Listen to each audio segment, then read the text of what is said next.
Assalamualaikum warahmatullahi wabarakatuh. Perkenalkan, nama saya Nadira Fadila Tumina dari kelas B2. Saya akan mempresentasikan tentang aliran-aliran besar dalam Buddhisme, yaitu ada aliran Hinayana atau bisa disebut dengan Theravada, dan yang kedua ada Mahayana. Subtopik yang akan saya bahas kali ini adalah ini. Yang pertama ada kemunculan Theravada atau Hinayana dan Mahayana. Yang kedua ada ajaran Hinayana dan Mahayana.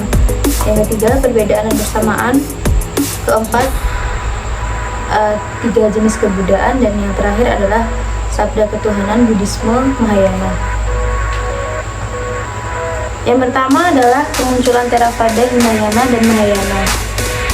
Seperti yang di PPT saya ini, Theravada Hinayana bukanlah suatu istilah yang sama. Theravada mengacu pada Buddhisme yang masuk ke Sri Lanka menjelang abad ketiga sebelum Masehi, di saat belum ada Mahayana di masa itu. Aliran Hinayana dikembangkan di India dan terlepas eksistensi dari aliran Buddhisme yang ada di Sri Lanka.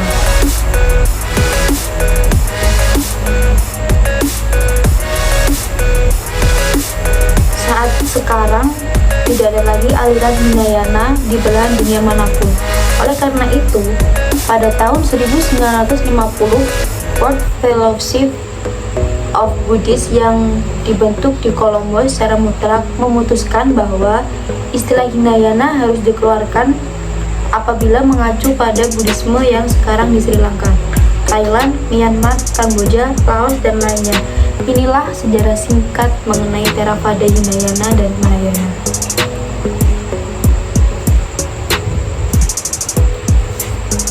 Theravada berasal dari bahasa Sanskerta atau Pali. Secara harfiah berarti ajaran sesepuh atau pengajaran dahulu.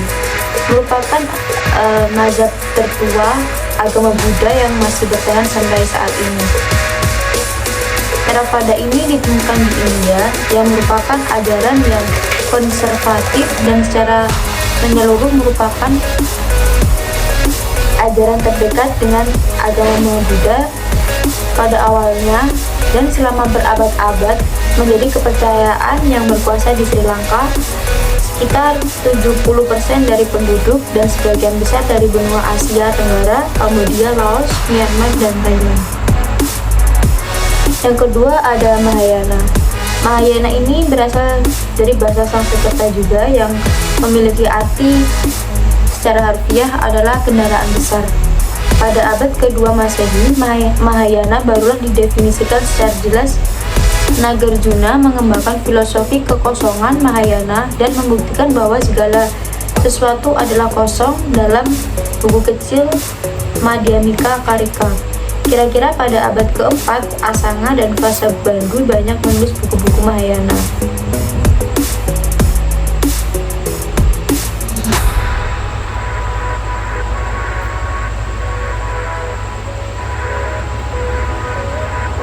Walaupun asal-usul keberadaan aliran Buddha Mahayana mengacu pada ajaran Gautama, para sejarawan berkesimpulan bahwa Mahayana berasal dari India pada abad ke-1 atau abad ke-1 sebelum Masehi. Menurut sejarawan, aliran Mahayana menjadi gerakan utama dalam agama Buddha di India pada abad ke-5. Mulai masa tersebut, naskah-naskah Mahayana mulai muncul pada catatan prasasti di India. Sebelum abad ke-11, ketika Mahayana berada di India, sutra-sutra Mahayana masih berada dalam proses perbaikan. Oleh karena itu, beragam sutra dari sutra yang sama mungkin muncul. Terjemahan-terjemahan inilah yang tidak dianggap oleh sejarawan dalam membentuk sejarah Mahayana. Mahayana dilahirkan di India digunakan atas tiga pengertian utama. Yang pertama adalah sebagai tradisi yang masih berada. Maksud dari ini adalah Mahayana merupakan kumpulan terbesar dari dua tradisi agama Buddha yang ada hari ini. Yang lainnya adalah Theravada. Pembagian ini seringkali diperdebat oleh berbagai kelompok. Yang kemudian kedua adalah menurut cara pembagian klasifikasi filosofi agama Buddha berdasarkan aliran Mahayana. Aliran ini merujuk pada tingkat motivasi spiritual yang dikenal dengan sebutan Bodhisattvayana. Berdasarkan pembagian ini, pendekatan pilihan yang lain disebut Hinayana atau Saravakayana. Hal ini juga dikenal dalam ajaran Theravada, tetapi tidak dianggap sebagai pendekatan yang sesuai. Dan kemudian yang ketiga ada menurut susunan jajaran Vajrayana mengenai pembagian jalur pengajaran. Mahayana merujuk kepada satu dari tiga jalan menuju pencerahan. Dua lainnya adalah Hinayana dan Vajrayana. Pembagian pengajaran dalam agama Buddha Vajrayana dan tidak dikenal dalam ajaran agama Buddha Mahayana dan Theravada. Yang kedua ada ajaran Theravada dan Hinayana. Pokok-pokok ajaran Hinayana dapat diringkas sebagai berikut. Segala sesuatu bersifat fana, hanya berada untuk sesaat saja. Maksudnya, apa yang berada untuk sesaat saja itu disebut dengan dharma. Oleh karena itu, tidak ada sesuatu yang tetap berada. Tidak ada aku yang berpikir, sebab yang ada adalah pikiran. Tidak ada aku yang merasa, sebab yang ada adalah perasaan. Demikian seterusnya. Yang kemudian ada dharma-dharma adalah kenyataan atau realitas yang kecil dan pendek yang berkelompok sebagai sebab dan akibat. Karena pengaliran dharma yang terus-menerus, maka timbullah kesadaran aku yang palsu atau ada perorangan yang palsu. Kemudian yang ketiga adalah tujuan hidup adalah mencapai nirvana atau nibbana. Nah, ini salah satu tujuan utama dari Buddha. Tempat kesadaran ditiadakan. Segala kesadaran adalah belenggu, karena kesadaran tidak lain adalah kesadaran terhadap sesuatu. Apakah yang tinggal berada di dalam nirvana atau nibbana itu sebenarnya tidak diuraikan dengan jelas. Kemudian yang terakhir adalah cita-cita yang tertinggi ialah menjadi arahat, yaitu orang yang sudah berhenti keinginannya, ketidaktahuannya, dan sebagainya, sehingga seorang arahat tidak ditaklukkan lagi pada kelahiran kembali. Yang kemudian ada Mahayana. Mahayana, cita-cita tertinggi di dalam Mahayana ialah untuk menjadi bodhisattva. Di dalam aliran Mahayana ada ajaran tentang pariwarta, yaitu bahwa kebajikan dapat dipergunakan untuk kepentingan orang lain. Seorang bodhisattva tidak akan dilahirkan kembali ke dalam tempat penyiksaan atau dalam keadaan yang tidak menyenangkan di dunia. Seseorang bodhisattva tidak diharuskan menyangkal dunia ini. Di dalam perkembangan Mahayana mengalami berbagai macam pengaruh, di antaranya ada gerakan bakti dan dari ahran tantra. Bakti adalah penyembahan pribadi yang berdasarkan kasih kepada dewa yang disembah, yang digambarkan dalam bentuk manusia. Ajaran tentang banyaknya Buddha ini dijabarkan dari ajaran tentang 5 skandha atau 5 unsur yang menyusun hidup manusia dalam Buddha. Yang pertama ada tubuh, atau bisa disebut dengan rupa, wedana, yang berarti perasaan, samjana, pengamatan, samskara, kehendak atau keinginan, dan yang terakhir ada vijnana yang berarti kesadaran.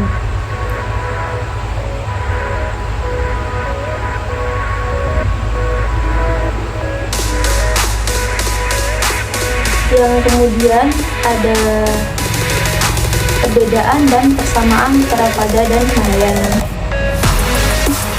Mahayana dan Theravada jelaslah sesuatu yang berbeda, yaitu perbedaannya adalah di aliran Mahayana untuk mencapai bodhisattva harus membuka jalan menuju kebuddhaan. Kemudian yang kedua ada Mahayana menciptakan bodhisattva-sattva. Hinayana atau Theravada adalah untuk mencapai arahat. Theravada menganggap seseorang bodhisattva adalah salah satu di antara kita yang mengabadikan seluruh hidupnya untuk mencapai kesempurnaan. Tak lepas dari perbedaan, pasti juga ada persamaan. Persamaan dari Theravada dan Hinayana ini sangatlah persis dan tidak ada yang berbeda sedikit pun. Yang pertama, ada pengakuan terhadap Buddha Sakyamuni sebagai guru. Kedua, 4 kesunyataan mulia. Ketiga, jalan berunsur mulia. 8. Yang keempat ada paticca samuppada atau sebab musabab yang saling bergantungan. Yang kelima, keduanya tidak mengakui adanya makhluk yang menciptakan atau mengatur dunia ini. Dan yang terakhir ada keduanya menerima anicca, dukkha, anatta, dan sila, samadhi, dan panna. Dengan kata lain, ajaran-ajaran tersebut diterima oleh kedua aliran Buddha. Yang keempat ada jenis kebudayaan.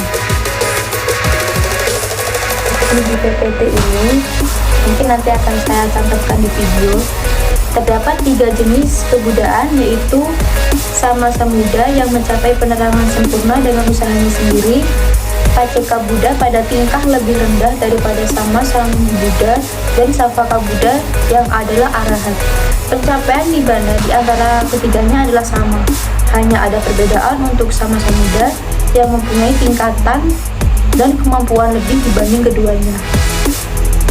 Penyembahan kepada Amitabha Buddha, Amitayus, merupakan salah satu aliran Buddha Mahayana.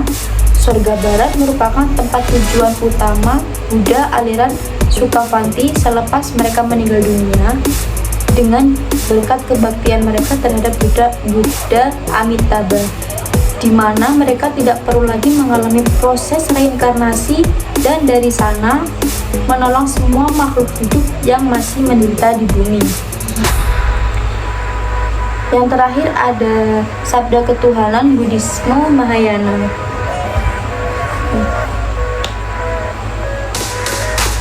Kata sada berasal dari bahasa Pali yang berarti keyakinan, walaupun pada awalnya konsep ketuhanan dalam agama Buddha kurang jelas.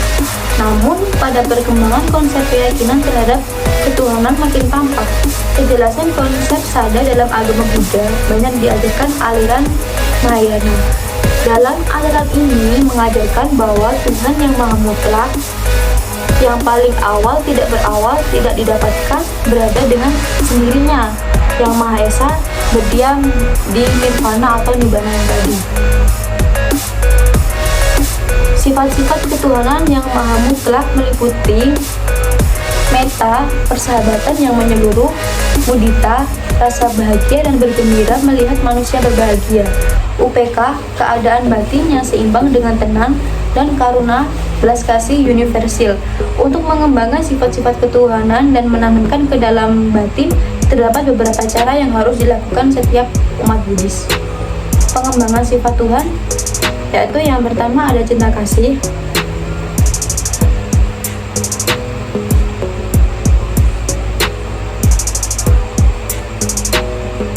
Kemudian yang dimaksud dengan cinta kasih, yaitu dengan sikap ini diharapkan akan menimbulkan rasa cinta kepada sesama dan di sampingnya, dan juga untuk membersihkan pikiran dari sifat loba dan kedendaman.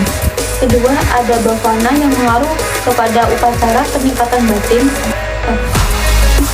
yang mengarah kepada upacara menenangkan batin.